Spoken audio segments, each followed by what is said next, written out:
ఆ ప్రాంతం శ్రీమంతుల నిలయం. అక్కడి భూమి కాసులు కురిపిస్తుంది. ఇదే అదనుగా వాలిపోయిన అక్రమార్కులు లేఅవుట్లు వేసి దర్జాగా విక్రయించేస్తున్నారు. పంచాయతీలోని కొంతమంది అధికారులు ముడుపులకు దాసోహం అంటుండగా అక్రమ భాగవతం 3 లేఅవుట్లు 6 ప్లాట్లు అన్న రీతిలో సాగిపోతోంది. ఈ క్రమంలో వెల్లువెత్తుతున్న ఫిర్యాదుల పట్ల జిల్లా ఉన్నతాధికారుల అలసత్వం స్థిరాస్తి వ్యాపారులకు వరంగా మారుతోంది. ప్రకాశం జిల్లా వేటపాలెం మండలంలోని కొత్తపేట పంచాయతీకి ప్రత్యేక స్థానముంది. చీరాలకు అతి సమీపంలో ఉన్నందున ఉద్యోగులు, వ్యాపారులు, సంపన్న వర్గాలు ఇక్కడ ఉండేందుకు ఆసక్తి చూపుతారు. ఇక్కడ 32 వరకు బహుళాంతస్తుల భవనాలు ఉంటే అందులో సగం నిబంధనలకు విరుద్ధంగా నిర్మించినవే. ఈ ఒరవడి కొనసాగిస్తూ కొంతమంది అక్రమ లేఅవుట్లు వేసి ఇష్టారీతిన క్రయ విక్రయాలు సాగిస్తున్నారు. పంచాయతీ పరిధిలో ప్లాట్లు వేయాలంటే స్థల విస్తీర్ణంలో 10% సామాజిక అవసరాలకు వదిలిపెట్టాలి. 40 అడుగుల వెడల్పు రహదారులు నిర్మించాలి.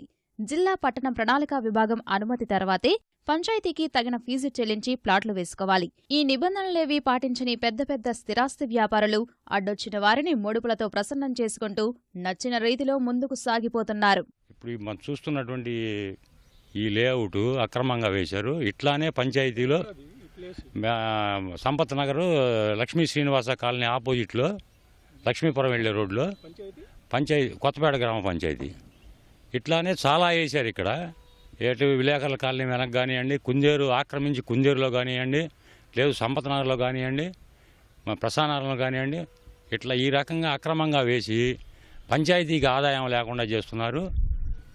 పైగా కొత్తపేట గ్రామ పంచాయతీలో బడుగు బలహీన వర్గాలు ఎక్కువగా ఉన్నటువంటి పంచాయతీలో విపరీతంగా పన్నులు పెంచి అదేమంటే పంచాయతీ డెవలప్మెంట్ కోసం అని చెప్తున్నారు.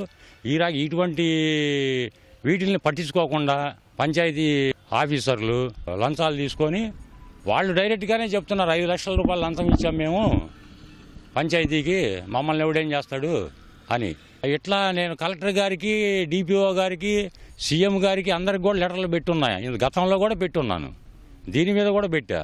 ఇంతవరకు వాళ్ళ నుంచి కూడా ఎటువంటి స్పందన లేదు. కొత్తపేట పంచాయతీలో సంపత్ నగర్, విలేకరుల కాలనీలు, బైపాస్ రోడ్డులో 20 ఎకరాలపైనే అక్రమ లేఅవుట్లు వెలిశాయి. క్రయ విక్రయాలు యథేచ్ఛగా సాగిపోతున్నాయి.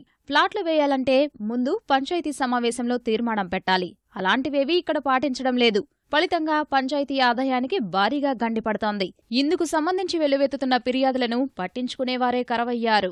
గ్రామ పంచాయతీలో అక్రమ లేఅవుట్స్ ఉన్న విషయం తెలుసుకుని విచారించడం జరిగింది.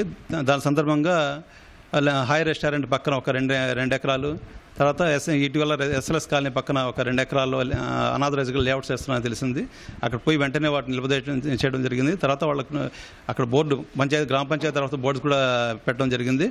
తర్వాత ఆ స్థలాలు ఏదైతే ఉన్నాయో అనాథరైజ్ జరిగే దాని మీద రిజిస్ట్రేషన్ చేయొద్దని రిజిస్టర్ ఆఫీస్ కూడా మేము నోటీస్ ఇవ్వడం జరిగింది. వాళ్ళు కూడా మా నోటీస్కి వచ్చిన ఏది కూడా వెంటనే నిబంధనల విరుద్ధంగా ఉన్న వాటిని ఏదైనా కూడా మేము నిలుపుదల చేసి మా చర్యలు తీసుకుంటాం పంచాయతీ ద్వారా.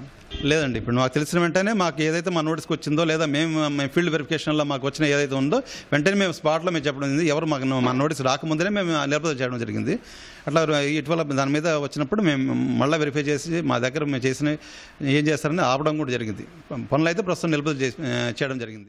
ఉన్నతాధికారులు ఇప్పటికైనా స్థిరాస్తి వ్యాపారుల దందాపై దృష్టి పెట్టి పంచాయతీలో అక్రమాలను అరికట్టాలని స్థానికులు కోరుతున్నారు.